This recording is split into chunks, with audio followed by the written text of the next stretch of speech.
Ay sa pinagpalang umaga po sa bawat isa sa mga kapatid. Ah, According po sa Book of John, chapter 10, verse 10, at kung ito po yung ating babasahin, ang sabi niya po doon ay ang magnanakaw po daw ay naparito upang siya ay magnakaw at siya ay manira at siya po ay pumatay, no? Subalit ang Diyos po ay naparito para sa mga tupa. So kung bababasin niyo po sa mga, so marami sila, no?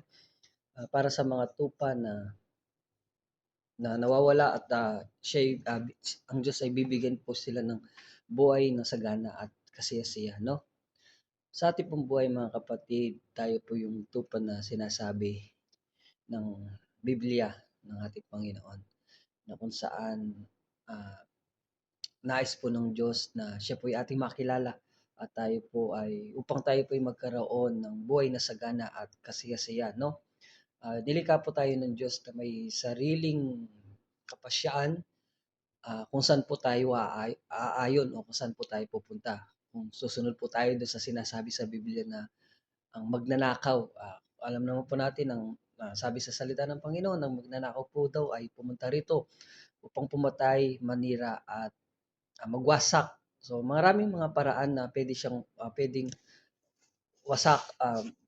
Maraming paraan na kung saan sinasabi sa Biblia na pwedeng magawa ng magnanakaw. Ito yung manira at magnakaw. Ito po ay sa ating personal na buhay, sa ating pamilya, kung ano man yung meron tayo ngayon, pwede itong manakaw at um, maging ang sarili po nating buhay, no? Maaari niyang makuha dahil sa ating sariling kapasyaan. Subalit, mas piliin po natin na piliin ng ating Diyos sapagkat ang gusto po ng ating Panginoon ay bigyan po tayo ng buhay na sagana at kasaya-saya. So, yun lang po mga kapatid. Magandang umaga po at